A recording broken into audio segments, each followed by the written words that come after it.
There was nothing in that cell that was more important to me than my faith. Everything had been taken from me: material possessions, my communication, my freedom. No matter what, I knew that my faith was absolute. What is it like being cut off, unsure of where you are, if anyone's coming for you, if anyone's even aware that you're missing or where you might be, and listening to people, human beings, being tortured?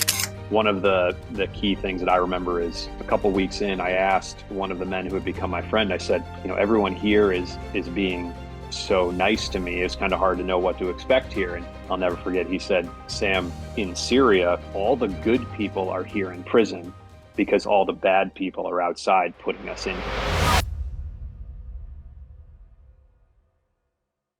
Sam Goodwin, welcome to Live Inspired with John O'Leary. John, thanks for having me. It's great to be here. I say this a lot to my guests when they're on, like it's nice to have a friend on board. And that is frequently true, but in this case, it's sincerely true. I've known your story for a long while, and I can't wait to hear the response from our listeners and viewers when they get to know your story. So, Sam, for the folks who don't know you quite as well as I do, if they were to bump into you in an airport, at a coffee shop, at a bar, and they say, Sam, tell me about you, how do you respond to that? Thanks, John. I appreciate it. Well, like you, from St. Louis, grew up in the Midwest and spent a lot of my upbringing playing competitive hockey.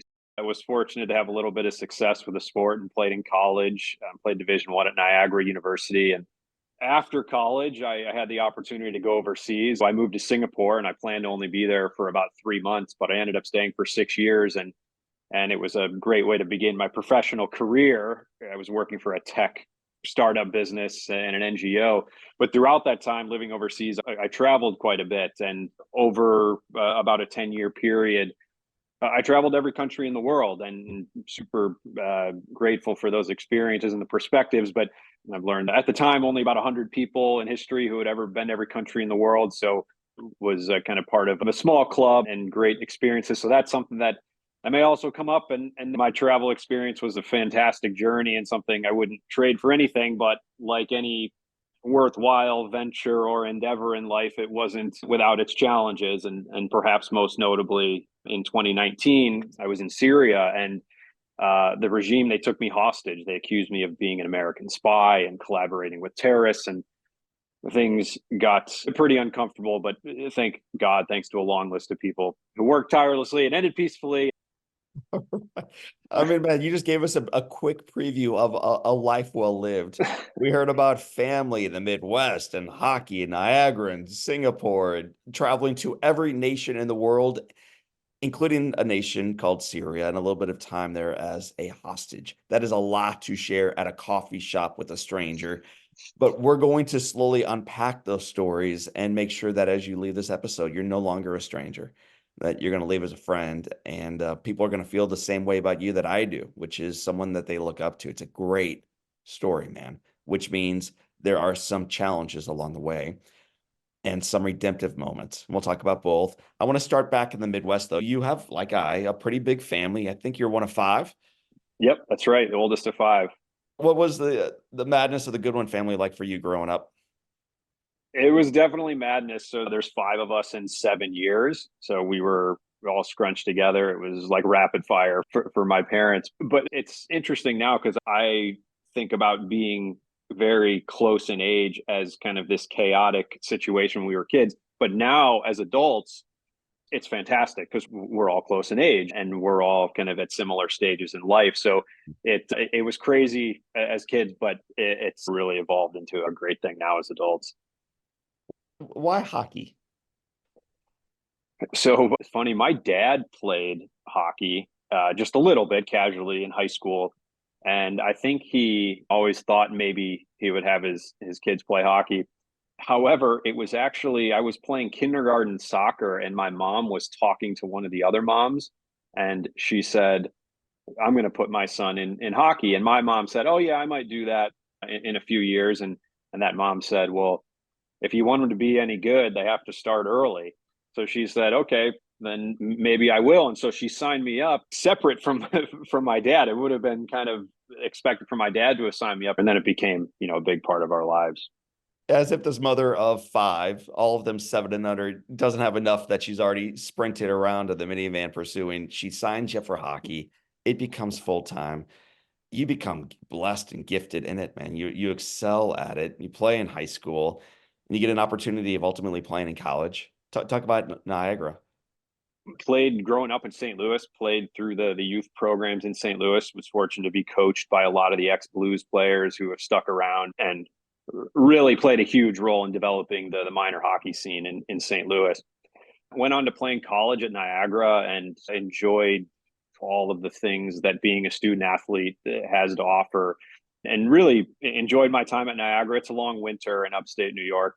There's a lot of snow, but it's hockey weather, I guess. But interestingly, my senior year, I had a bad concussion injury, and I had fought similar injuries throughout my playing career, but this one was different. I had post concussion syndrome for about 8 months and had a headache every day, and those didn't end up subsiding until after graduation. And that was kind of an inflection point, because throughout my entire life, I had really only thought about playing hockey. I wanted to play professionally. It's really what I had put all of my time and energy into. And at the time, I wasn't sure what I was going to do, because a lot of the doctors told me that pursuing it and another hit could lead to permanent damage to my brain. And so it wasn't potentially a healthy decision to continue doing that. Like many other early 20-year-olds, I really had no idea what I wanted to do. And so I started reaching out, and ended up through some networking, had an opportunity to go overseas for an internship. And that led to so many incredible things. But the reason that I mention this is because when I reflect back, it was just this classic situation of when one door closes, another one opens. Cliche saying, but it was so true. And if that doesn't happen, then some of the other things that feel fortunate for all these experiences that have happened as a result, none of that happens if there's not this challenge and this thing taken from me, but as a result, other things provided. So you end up working post college in Singapore, which I've been to one time and is a world away from anything you've experienced in the United States. It's just a completely different community and pace and culture, and you're there. And on the weekends, you would start traveling. Where would be a couple places you would go in the early stages of your work over there? Yep. So I was working for a tech company doing business development, investor relations, and it was a startup company. So had like a little bit of flexibility in my work schedule. And also Singapore, it's the heart of Southeast Asia. It has the world's best airport. It's a really great place to be based, and a great way to begin my professional career. From a travel standpoint, it's in the heart of this region. So it would be Thailand, Vietnam, Cambodia, the Philippines, and just a personal preference. When I traveled, I didn't like to repeat places. So even if I went somewhere and had a fantastic experience the next weekend or holiday, I would just go somewhere different. And I put this formula into play for about 6 years. Mhm. And it was in early 2018 when I realized I'd been to about 120 countries in the world.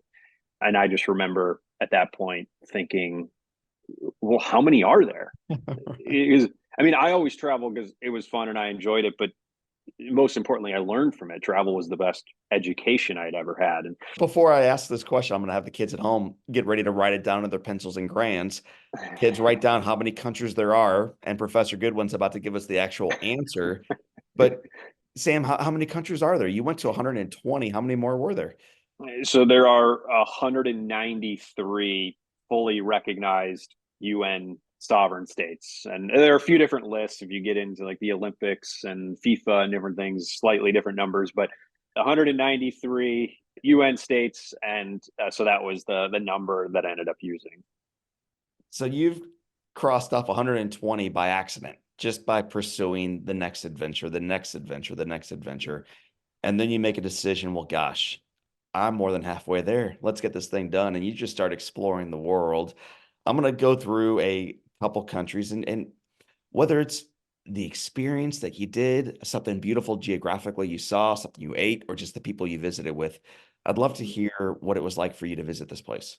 Nearby to where you were, Thailand. Thailand, some of the best beaches in the world, and also Southeast Asia in general. The dollar goes a long way. There's so much that can be done for a small amount of money. In unusual country, which very few Westerners have visited, North Korea.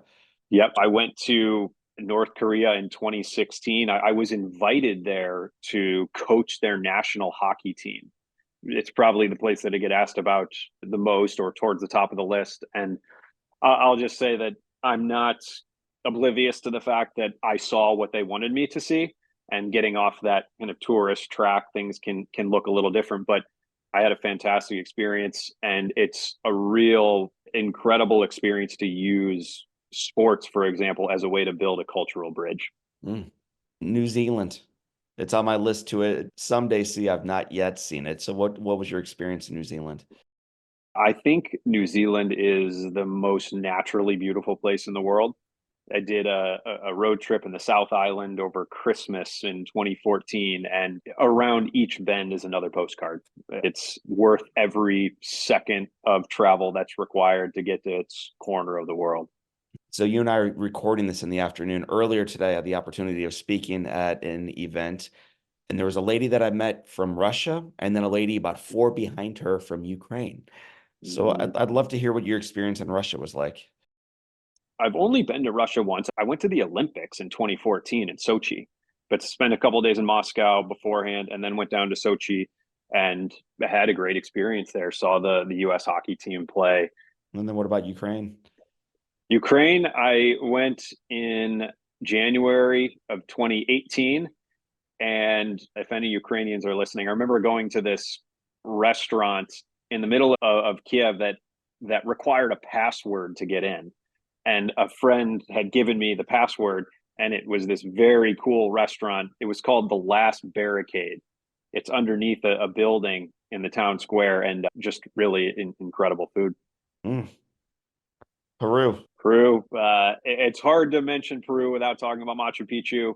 It's a wonder of the world, an incredible place to visit. There's a lot of other things there too that are great, but Machu Picchu is probably the place to see. I have three more to ask. The first, the smallest country I've ever visited, Luxembourg. How was Luxembourg? Luxembourg. I did a day trip from Luxembourg from France. It's similar to the countries around it, but definitely worth seeing if you're in the area. The next two are going to be Iraq and then Syria. But before I ask you about those two, I think many of our listeners are probably thinking to themselves, how in the world did this dude get to all these places? How wealthy is his father and mother? How Mm-hmm. entitled is this kid? And I think you should Mm-hmm. speak to that right now. So how did you travel to all these countries financially? Yeah, it's one of the questions that I get quite a bit. How the hell did you fund all this? And for me, travel was the priority in my life. It's really what I cared about. I love that, developing a deeper understanding of the world, and I pursued it. The anecdote that I often share when I'm asked about this is, I remember it was 2016. I was in Singapore, and I was going to get some food for lunch, and I would often go to these, they're called hawker stalls in Singapore, and I would get chicken rice, for example, which it costs about the equivalent of like $4 for a lunch, and it was a decent amount of food. And the lady who was serving it to me, she asked me if I wanted extra chicken, and I thought about it for a second. She said it was going to be the equivalent of like 50 cents for the extra chicken. And I thought about it. I wasn't sure. And I said, you know what? No, I'm going to save my money, and I'm not going to do it. Like 2 hours later, I was back at my apartment, and I was planning this trip, this weekend trip to Bhutan, which is a mountainous country in Asia, and it's notoriously expensive for different reasons. Visas are expensive, and it was going to be like $3,500 for a weekend, which was insane. And I said, "Yep, I'm 100% in. I'm going to go." And this was right after I didn't spend 50 cents. So it was really just about prioritizing it. That was just what I did. That was what I focused on. And I was always working full time up until the last couple months. But that was just what I prioritized. I like having friends with me when I'm traveling. So when I Mhm. travel for work, if I'm by myself, I find myself working in the lobby or nearby, almost like within view of safety. I guess I'm a bit risk averse when I'm on the road, unless I have a partner with me. It seems to me like much of the travel you were doing, you were by yourself. So I did a range, did a decent amount of solo travel, but also traveled with people, family, friends, other travelers that I had met. And I really enjoyed both of them, both styles of travel. On one hand, it's great to be able to do what you want, when you want, how you want to do it. On the other hand, there's nothing like sharing those moments of discovery with other people, particularly people you care about. Pros and cons to both. And I did a range of both. What was a country that you went to because it was one of the 193 that you had to check off that list that you really weren't excited about, but then as you experienced it, you're like, oh my gosh, this place is awesome. Yeah, gosh, that I'll say there are people who travel a lot for work and they still aren't going to end up you're not going to end up going to all of them. There has to be like this special effort for some of them, whether it's like rural Africa or South Pacific specifically. There were quite a few places that I think are maybe underrated. Like Taiwan comes to mind, even though that's actually not one of the 193. But that was a place that I didn't. I guess my expectations weren't super high, but that ended up being a very naturally beautiful place and incredible food. Din Tai Fung started there. Just incredible. And actually, this country will probably come up later in the conversation, but Lebanon was also a place where just didn't really have high expectations, and that proved to be a place not just because the Lebanese saved my life, but even before that, a place that naturally beautiful, incredible history, incredible food, and just a great vibe, and have some political instability right now. But I'm very hopeful for Lebanon. Well, let's move toward that part of the map right now. You eventually make your way to Iraq. I've been to Iraq a few times, and particularly the north in Kurdistan and Erbil is where I've had many of my best travel experiences. I think some of the best hospitality in the world is across the Middle East. It's some of the most religiously, historically, culturally significant places in the world. My time in Iraq, particularly in Kurdistan with the Kurds, has been really positive. You make your way eventually into Syria, and this is when your story goes from getting your passport checked. Life is good. You might get stomach aches from time and again, but you're moving forward in the journey and you're about to have your entire life derailed profoundly. So I'm gonna let you kind of pick it up from there.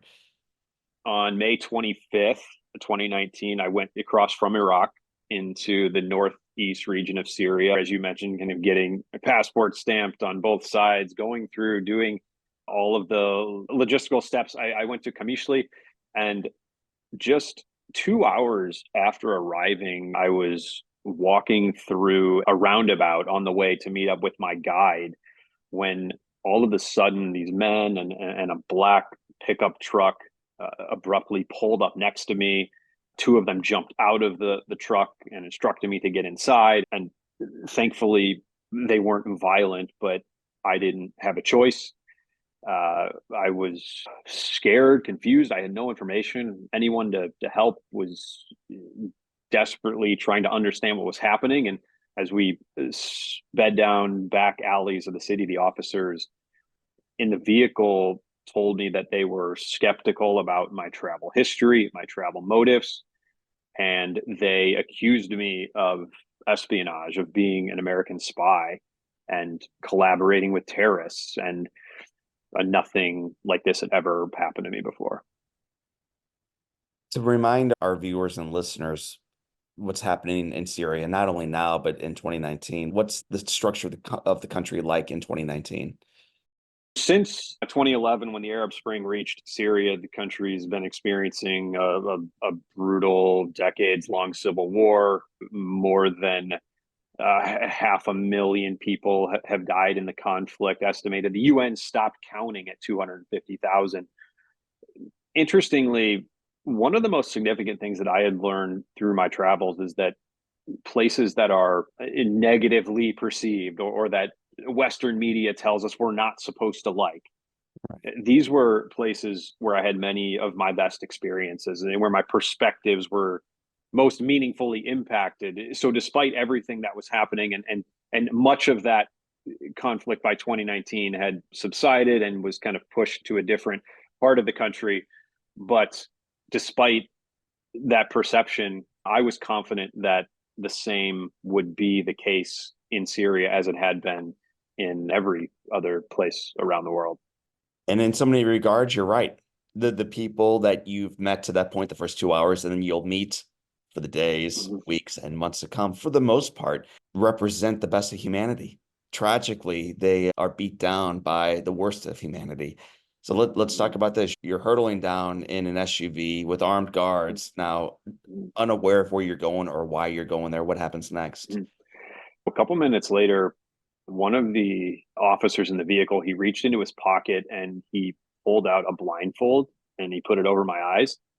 And just a few seconds later, the truck stopped and they took me out and they took the blindfold off and I looked up and I was underneath a huge Syrian military airplane out on the tarmac of an airport.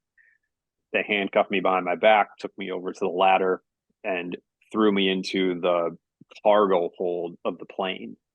About 30 minutes later, the plane took off. Mm. A question I sometimes like to ask in the wake of this whole story is how often have you been flying on an airplane and not known where the plane is going? And that was the situation I found myself in, and this just overwhelming, uncertainty was beginning to grow around me. We're going to come back to this question I'm going to ask you now, and we'll probably come back Yeah. to it several more times. But what do you do in that kind of moment when you are blindfolded under armed guard in Syria, Mm-hmm. now in the belly of an airplane, going to a place you don't even know where or why you're heading there?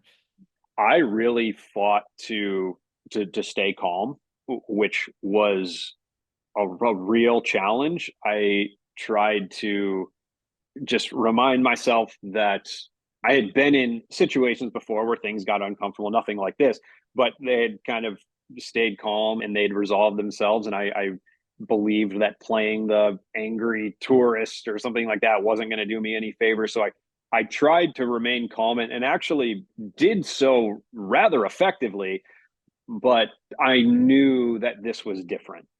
You end up landing, you end up entering a prison system. You'll learn more about that in the weeks to come. Why don't you tell our listeners where you are? So after getting to Damascus, was taken into the center of town, into the basement of a facility that I now know is called Syria's military intelligence prison number 215. This facility that's notoriously known for housing political prisoners. And I remember the officer in charge, he spoke a little bit of English and he escorted me to a cell in the back of the basement. And when he put me in there, I remember he went to the inside of the cell door and he said, "Food, water, toilet, knock. Otherwise, quiet, no talking." And he slammed the door and left. And I was stunned. I was in disbelief about what had happened in just a few short hours. My life had spiraled out of control in the most terrifying of ways. Frankly, John, I felt exactly the way they wanted me to. Hopeless, utterly cut off from any control of my life. And I went on to remain here in solitary confinement for 27 days. The only human interaction I had was for a few seconds in the morning and in the evening when the guards brought bread and boiled potatoes and water. And that's only partially true because there was another human interaction you experienced, which was the cries and the screams from your fellow prisoners. Man, it's got to be hard to relive all this. But although you weren't personally tortured, the people next to you on both sides and all throughout this prison were being tortured.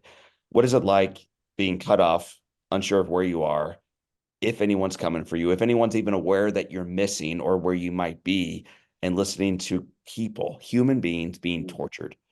As you meant, during this time, I was never physically harmed, but the facility was not soundproof. And every day I would hear the sounds of these inmates being beaten and tortured. And of course, I couldn't help but wonder, when's my turn?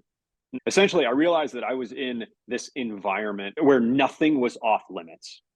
And I never stopped caring about dying or the long list of other bad things that I thought might happen. But I began to lose the energy to be afraid, Mm. because fear is an emotion, and it takes energy to generate that emotion. And I was so exhausted that I was losing the energy to even generate the emotion as time went on. But one of the things that I talk a decent amount about with this situation, if I told you, like John, if I told you that right now you're going to sit in a dungeon, a cement dungeon for the next 27 days, and you're going to be given bread and boiled potatoes and water.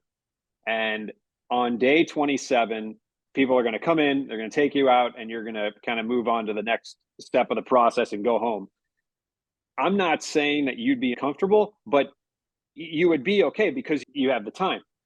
What changed the entire situation and kind of answering your question is was the uncertainty of the situation.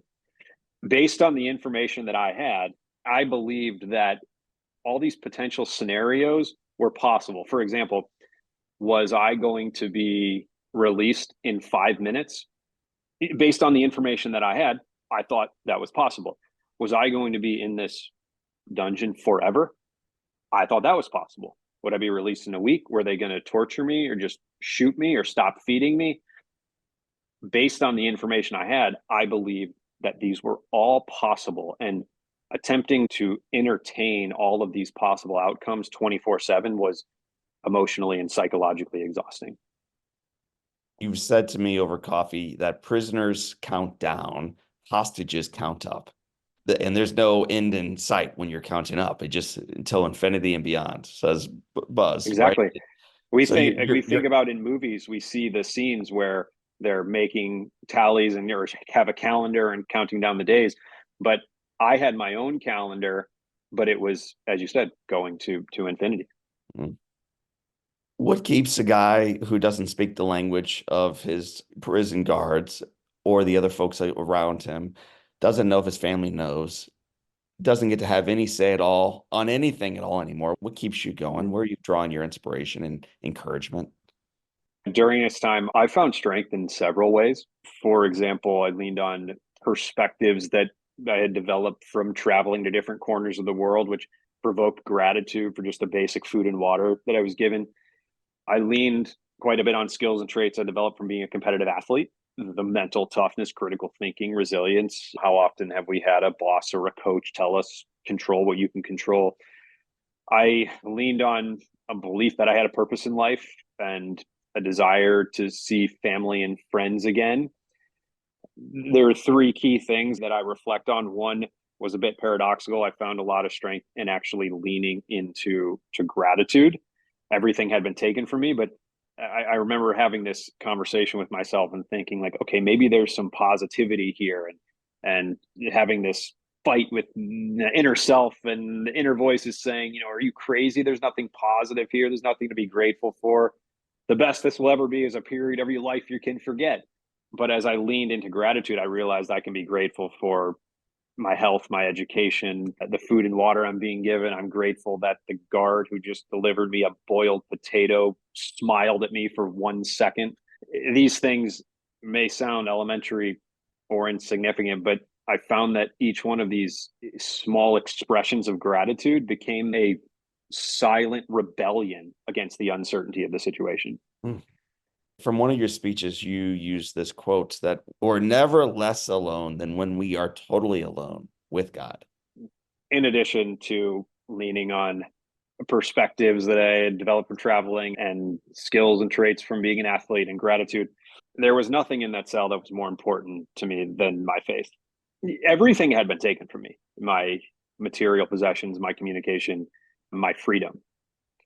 But no matter what, I knew that my faith was absolute.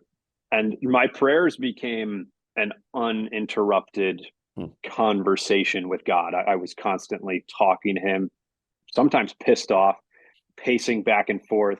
And I would say things out loud, even though they told me not to talk. I said, God, I'm here, I'm listening. What are you trying to tell me today? What can I learn today? What are perhaps the positives about my situation today? And I remember kind of breaking down my prayers into a few different categories, but my number one prayer was always, God, please keep this situation safe and peaceful. Please keep me physically unharmed. The second prayer was then about the timeline. So if this was all going to end peacefully, then my next question was when. And this was the prayer that for me became the most tricky and intense. And I remember almost positioning it as like a business deal. I said, God, I know you have a plan, but is it possible? Would you consider an adjustment to the timeline? Can that work with your plan? And then the last thing that I remember doing was I would pray the rosary, and I would dedicate each decade to something different. I prayed for my family, my friends, anybody who I thought might be working to get me out of the situation. And I remember praying very hard for the courage to forgive my captors. And through that, I discovered that I was working to forgive people who weren't even sorry.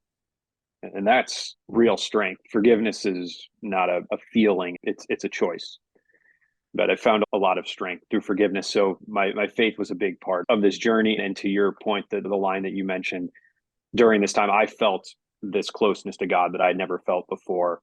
And to be frank with you, in the wake of this situation, I've had a tough time replicating that, even though I feel like I tasted something really Right. special. And I think that speaks to a lot of the distractions and phones and everything in our lives today. It's been hard to replicate that. I often try to challenge people, think about the time when they felt the closest to God and what would it take to replicate that today. You spend almost a full month in solitary confinement, and it doesn't end then. It continues on for another month after that, June 22nd, 2019. What happens then? It was day 27. I was taken out of solitary confinement and taken across town to a facility called Adra, which is the country's central federal prison. I was put in a cell with about 40 other men and remained here for the next 35 days for another month. I got to jump. That sounds like a recipe for your disaster. An American Christian Catholic kid in the wrong place at the wrong time. It seems like this would be the most dangerous. Like you would have been far better off back in solitary confinement.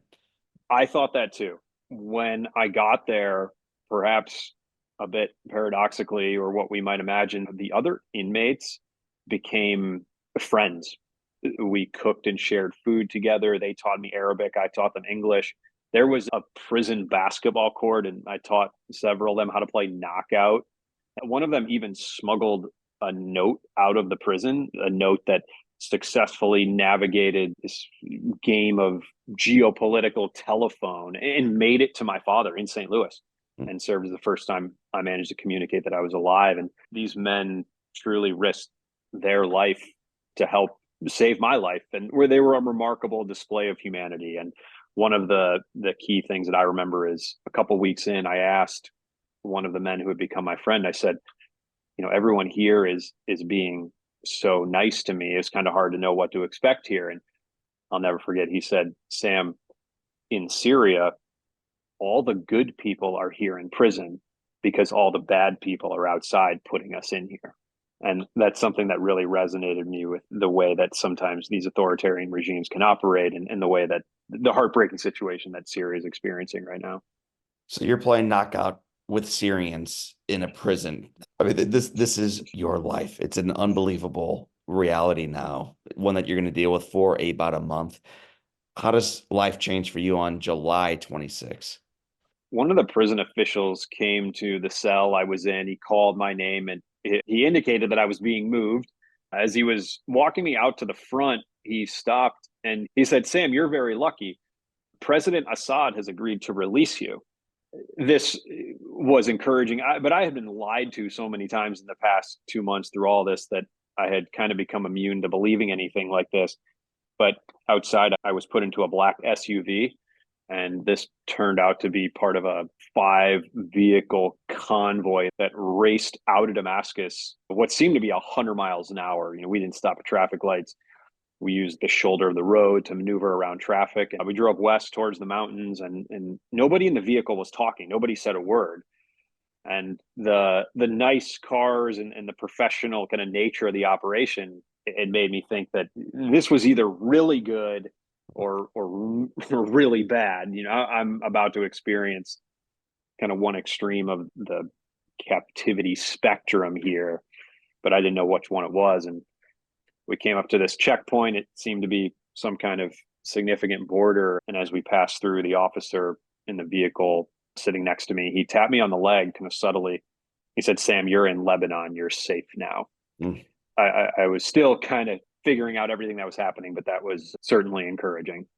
The closest experience I've ever had to the question I'm about to ask you is when I was in the hospital by myself as a 9-year-old, unsure if I was going to live or die. And my dad walks in, and right behind my dad comes my mom. And even though we were still panic struck physically by what had happened to me in the fire, knowing that I was with them made me feel safe for the first time since the explosion.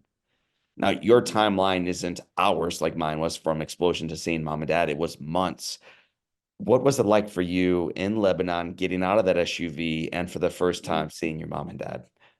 It was taken into Beirut, taken to the office of Lebanon's internal security. It's kind of like the equivalent of the FBI here in the US. And when I walked into the office, in addition to dozens of government and military intelligence officials, my parents were there. And it was this moment that was indescribably emotional, one that many people thought would never happen. And for me and us, a breathtaking display of God answering prayers. So there's laughter and there's tears and there's prayers of Thanksgiving. And eventually there's a flight home and you land back in St. Louis and the party begins. Party is a little bit of an interesting word. It was kind of this overwhelming situation, just one that many people didn't expect would ever happen. And after I had been home for just a little bit, and it was kind of determined that I was relatively okay, there were some humorous moments. My brother Paul, who's just a year and a half younger than me, I remember he said to me, this was like the night I got home. He said, "It was you were in solitary confinement for a month. You better be able to drop down and do 200 push-ups right now, no problem." Right. And one of my sisters, Stephanie, she has a close friend named Daniela, who's a family friend of ours. And Stephanie said to me that night, "Hey, when you went missing, Daniela said she told us that she said to God that I am going to church every day until Sam comes home." And my brother Paul was standing there, the same brother who made the comment of push-ups, and he goes, "Oh, really? That's interesting. I told God I wasn't going to church until Sam came home." And so they had kind of covered both bases there, but there were these humorous moments, and just so grateful that we were able to have those humorous moments. So both Daniela and your brother made their commitments in their own faith walk to either go to church or to be repulsed by it. So that those are two people working to get you out. You Yeah. also had the Pope working to get you out. You had a guy named President Trump working to get you out. You had NGOs all around the United States, in Syria, and around the world working to get you out. And ultimately, I think it's probably the most miraculous part of your story of how you got out, because it's none of the big names that ultimately broke you free. One thing I'll quickly mention is that one of the most overwhelming things for me after coming home and in the wake of this has been learning about all of the people who were involved in this case. And it's from people who love me to people who had no idea who I was, and everywhere in between. And it's now 4.5 years later, and I'm still saying thank you to people. I'm still learning about someone who made a phone call or said a prayer or talked to someone, whatever it might have been. And that's truly been overwhelming. And as you mentioned, the Catholic Church was involved, the U.S. government was involved, nonprofits, private sector, all these different angles. But when I was trapped on the inside, I had no idea about anything that was happening on the outside. So all of Right. this I learned later. And essentially, the news of my disappearance was learned through me going dark. I was always very good about keeping in touch, especially if I was more of an unstable place. And I'd communicated that I was going to be in Syria for just a few days. And when that time passed and people weren't hearing from me, they began to worry. And my father works in civil engineering. My mother's a registered nurse turned educator. Both of them are smart people and have had relative success in their respective fields, but they're an average family from middle America. They had no idea what to do when and they're somewhat missing. So they started working with the US government and had kind of a roller coaster experience with them. But the government communicated two key things to my family. The first, they said, we strongly recommend that you keep this out of the news. Don't let the press get a hold of this, because if they do, Sam's captors, feeling that type of pressure, might just kill him. Right. And the second thing they said was, you should really manage your expectations, because we have no diplomatic or economic ties with Syria. There may not be a whole lot we can do here to help. And it was about 3 weeks later, my younger sister, Stephanie, who was 25 years old at the time, living in Nashville, she particularly became entirely overwhelmed with everything that was happening. And she decided that she needed to call someone and talk to them about it and just blow off some steam, and which was against the recommendation of the government. And so she decided that she was going to call her former college roommate, who is actually coincidentally also named Stephanie. And there's this phone call between the Stephanies, and as the story goes, it's, hey, how you doing? And my Steph says, well, actually, things aren't very good. And she goes on to explain, my brother's been missing for weeks. Nobody's heard from him. Working with all of these officials and agencies, and nobody's been able to help. We're really scared.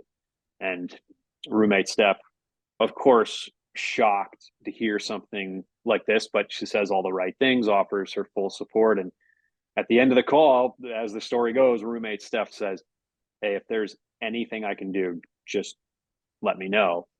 My Steph responded almost like jokingly or sarcastically. She just said, well, unless you know someone who knows Assad, the Syrian president, please just pray. And roommate Steph said, wait, let me call you back. And it turned out that roommate Steph is Lebanese, and her uncle is good friends with a man named General Abbas Ibrahim, who heads Lebanon's internal security, who had went on to mediate my release. And so when my sister called her college roommate, she didn't really even know that she was Lebanese. She didn't know Lebanon was close to Syria. It wasn't strategic. She was just calling a friend at the time when she desperately, needed support. And so this is a situation where the FBI, the CIA, President Trump, the Pentagon, Pope Francis was involved, as you mentioned, Russian intelligence, Middle East NGOs, private sector security companies were all struggling to be effective. But my sister's college roommate could identify a path to get an American hostage released from Syria. I'm purposely letting the silence hang out there. Yeah. It's a stunning story, man. When you hear about this, what do you do with this information? Not only the heartache of your siblings and your parents and those who loved you and what they went through, it's different than your pain, but only by a little bit, because a parent is only as happy as their least happy child, and they know you're not well at that point, so they feel that pain directly. And your sister Steph feels that pain directly. And so now you're hearing this miraculous story. Like, what does that do within you? Mm-hmm. At the beginning, I was genuinely just confused. I was trying to put all the pieces together, trying to figure it out. And there was this moment when we were still in the office of General Security in Lebanon, and the roommate Steph's uncle had come with my parents to Lebanon, and he was in the office. And just a few minutes after reuniting with my parents, my dad was saying to me, like, do you remember Stephanie's roommate in college? And I remember having two responses to that. I said, first, no, not really. I had been in Asia the whole time. I just didn't really know. And the second thing I responded with, I said, and why are we talking about that right now? Why are we talking about, and why did you bring Stephanie's roommate's uncle with you? I was confused. I didn't understand. And so then put the pieces together, and it puts so much into perspective. And sometimes people today will ask me questions like, Do you get your sister a special Christmas gift every year, or sometimes Forget people your even ask sister, me? man. It's the roommate. Stephanie's the one that deserves the big bucks on this thing. Yeah, and I agree, and it's funny. People will say, "So did you marry roommate stuff?" You know? And there's been a lot of these kind of humorous, fun moments, but it really just puts so much into perspective. And for me, I don't feel as much survivor's guilt, so to speak, as I feel more survivor's responsibility. Awesome. I feel like this experience was, and the peaceful conclusion was given to me for a reason, and feel a real responsibility to do positive good with it. Sam, what do you do with this message going forward? You have been saved through miraculous connections and great fortune. You're home. You're back with your family. I'm visiting with you right now. You're healthy and handsome and doing great in life. As a survivor's responsibility, what do you want to do with the stories you look ahead? Well, actually, when I first came home, a couple weeks later, COVID hit, and it was like isolation 2.0. There were national news networks who were bringing on prisoners of war and former hostages to talk about that feeling of being trapped. And so I actually spent a lot of COVID kind of digesting this, reflecting, putting things into context, trying to figure out what can be pulled from this that can be useful, and something I'll probably be reflecting on forever. Right. But where I'm at right now is when I speak, there's still a lot of disorientation for me today, and I'm still processing many of these experiences. And sometimes I feel like the best thing I can offer is to recommend having a resourceful sister, which is important. But my primary theme is I talk about uncertainty. And essentially, I was pushed to a point of overwhelming uncertainty, truly life or death. But through that, I learned some things that have helped me, and some things that I think can help all of us when we're facing uncertainty in our own personal and professional lives. For those who are trapped today, and I don't mean those in Syria specifically, but for those who are trapped in a relationship or the lack of one, or physically or financially, or they're busted down and mad spiritually, they made that promise with God, until I get this thing, I'm not going back. I don't trust you anymore. What's your encouragement to those who are in that confinement right now, that prison right now? We could be held hostage by anything: alcohol, drugs, illness, relationships, finances, and things you just mentioned. But the way that we embrace and manage those challenges, I think that defines who we become. And from where we begin, again, I think a lot about what I sometimes characterize as the sine curve of life. And maybe some of us remember trigonometry, that sine curve, the never ending up and down radio wave. And I think that when we're at the top, and things are going well, it's important to have humility and awareness and gratitude. But nothing deeply good emerges from the top. It's always at the bottom of the curve when facing our biggest challenges, when all the growth happens. And so I would say to anyone in the situation that you outlined, I believe and have found that when we feel the most lost, we often have the best chance for a huge breakthrough.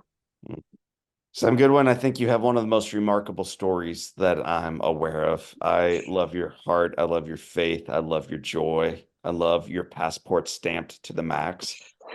And I love the fact that you want to use these life stories to better others now. It's a great calling. We have 7 questions that get tether all of our global travelers together as one. We call them the Live Inspired 7.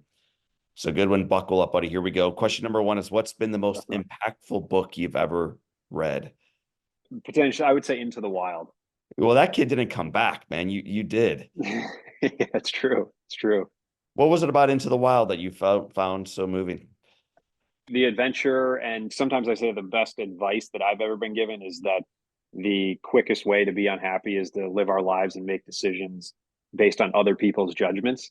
And I think that just the complete kind of Yeah, embracing that and doing what he wanted to do is really powerful. it's pretty bold. What's one positive characteristic or one trait that you possessed as a little boy growing up in St. Louis, Missouri, that you wish you exhibited as brilliantly today? Gosh, I would maybe say curiosity. I try to be as curious as I can, but I think that childhood curiosity is really tough to replicate. If your home caught fire and all living things and people are out and you have an opportunity of running in and grabbing one item, what's that one thing you would grab and come safely outside with?